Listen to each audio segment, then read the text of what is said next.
اللہ کریم اپنی رحمت کریں گے، انہوں نے کی ہے تو بچایا نا، اور کریں گے بھی، کیونکہ آنے والے دنوں میں رمضان کی آمد ہے، یوں سمجھیں کہ وہ کہتے ہیں نا ون بلاک ہوے آن دا کارنر.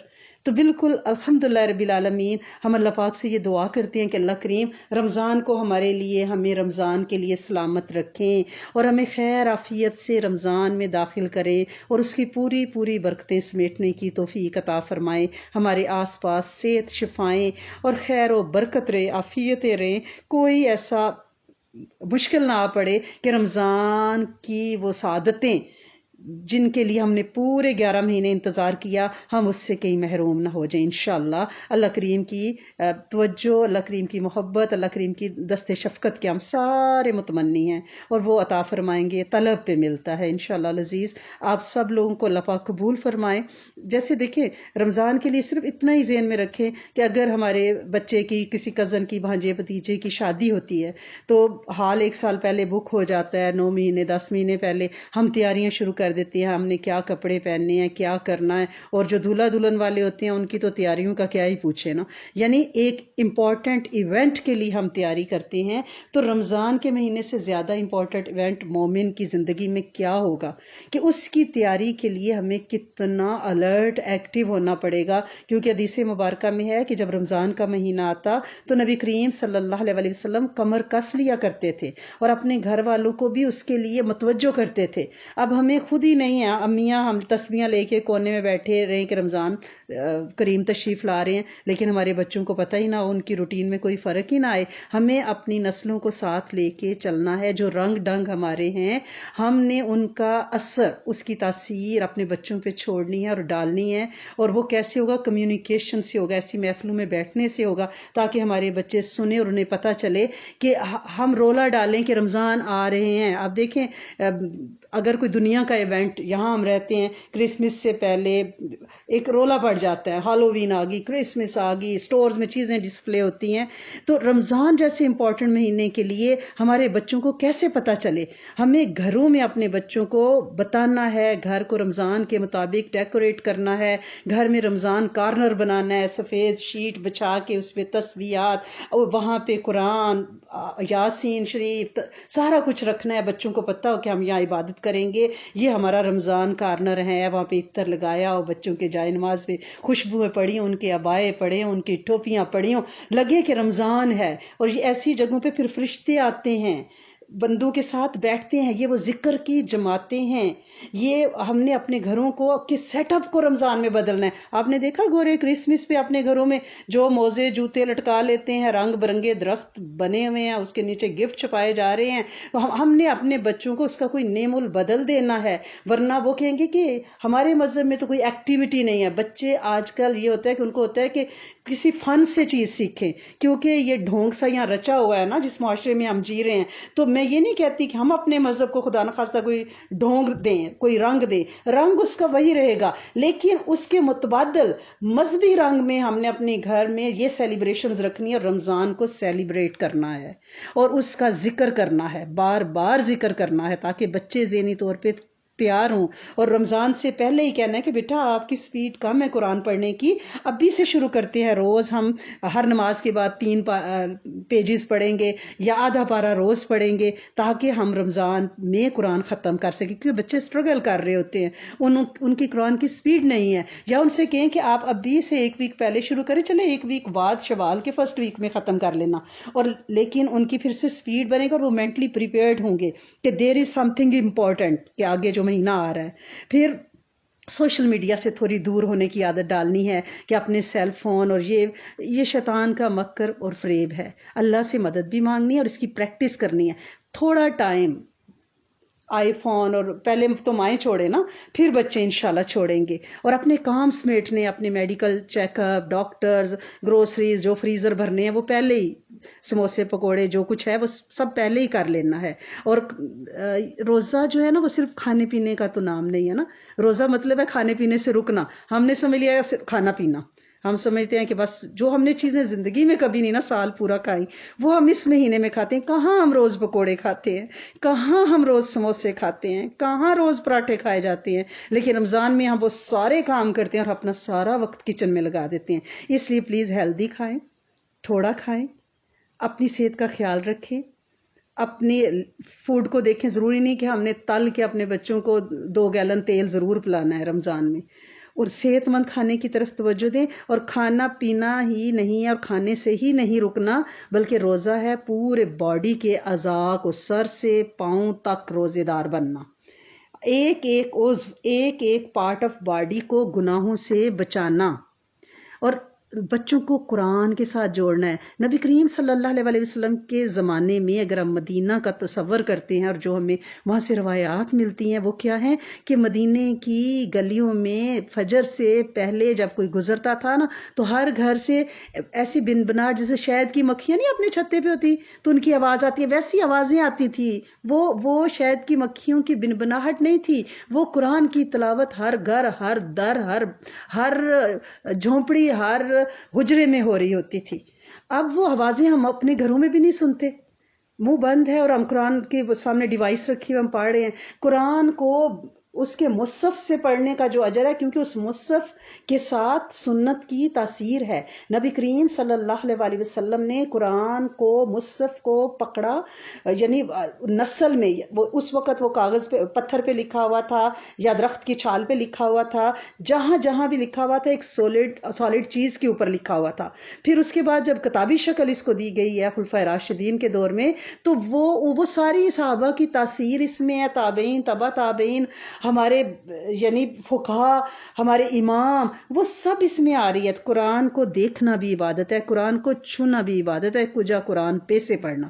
تو لہٰذا کم از کم رمضان میں ہم اپنے بچوں کے ہاتھوں میں مصحف پکڑائیں اور سارے مصحف آپ نکالیں، آپ دیکھیں کہاں بند پڑے ہوئے ہائیں دے رہے ہیں ہمیں پورا سال، ہم نے ان کو کورز میں کفنا کے رکھا ہوا ہے نعوذ باللہ.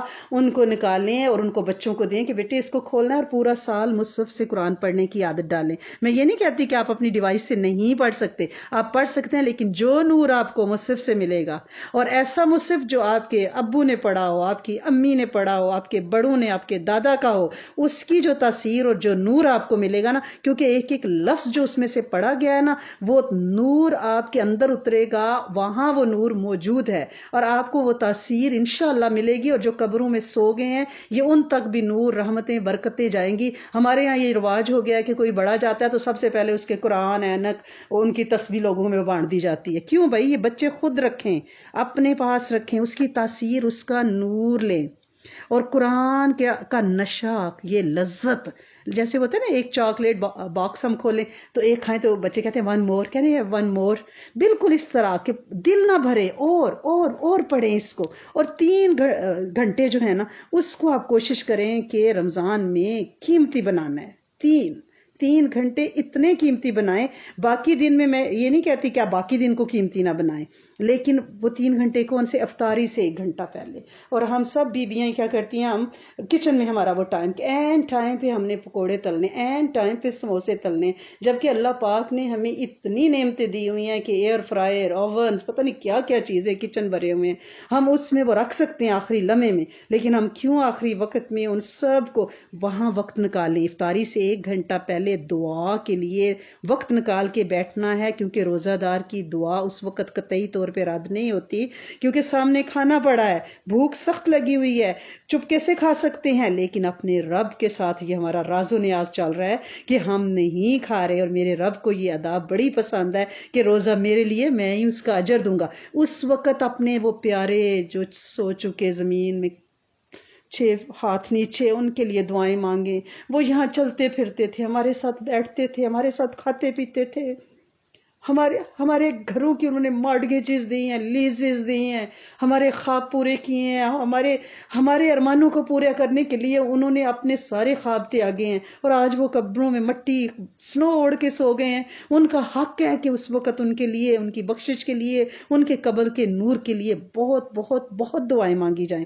اور دوسرا جو قیمتی 3 گھنٹہ ہے جس سے کبھی نہ چھوڑیں، یہ میرا بھی سبق ہے، آپ کا بھی، ہم مل کے یاد کریں کہ رات کیا آخری گھنٹہ.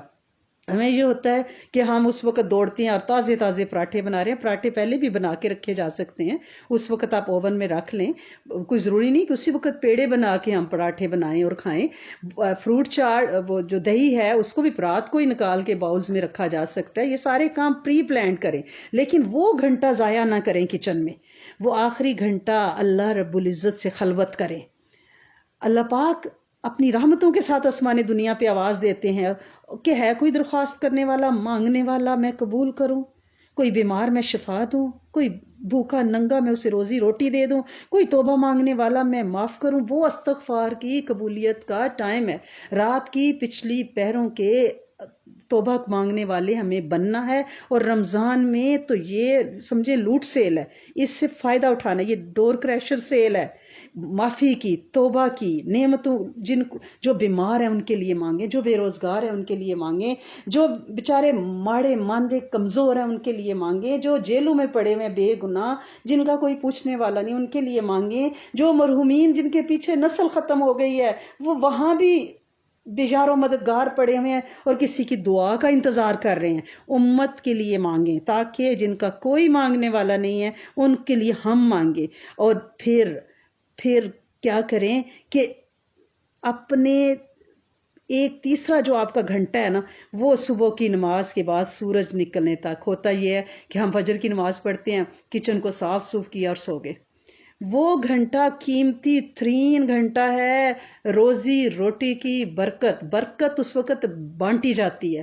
اس وقت نہیں سونا. حدیث مبارکہ میں مفہوم ہے کہ یعنی عصر اور مغرب کے درمیان، فجر اور طلوع آفتاب کے درمیان بیٹھنے والوں کے ساتھ مجھے بیٹھنا اس سے زیادہ پسند ہے کہ میں اولاد اسماعیل سے 4 غلام آزاد کروں. یعنی وہ اتنا قیمتی ٹائم ہے.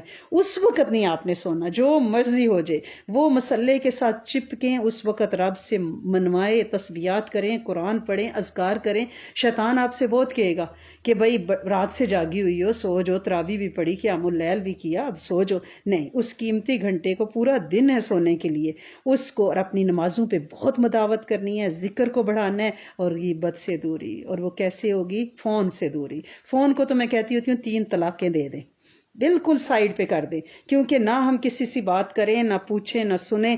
ورنہ یہ ہوگا کہ بات ہوگی نماز روزے سے شروع اور جا کے بیچ میں غیبت کہیں نہ کہیں سے یا سن لیں گے یا کر لیں گے، سارا نور نکل جائے گا. نفلوں کی کثرت کرنی ہے، نوافل کی کثرت کرنی ہے.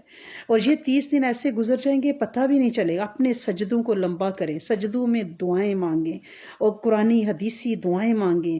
نفلی عبادات کا اہتمام کریں. جو بھی نفل پڑھیں اس میں اللہ پاک سے بہت زیادہ نیتیں کریں. یہ اللہ پاک نے بہت بڑا موقع دیا ہے رمضان کہ ہم ایک سے زیادہ نیتیں، یہ نہیں کہ توبہ کے یہ حاجت کے نفل پڑھے ہیں تو آپ اس میں زیادہ نیتیں کریں. توبہ، حاجت، کشائش رزق، مغفرت مومنین، روزگار، ایمان کی استقامت، خاتمہ بالخیر، شرم و حیا، نسلوں کے لیے بہترین بار، نسلوں کو بے اولادی سے اللہ پاک بچائیں، قبولیت. یعنی اللہ پاک جی مجھے آپ مل جائیں. یہ میں نفل اس لیے پڑھ رہی ہوں، رب سے رب کو ہم مانگیں.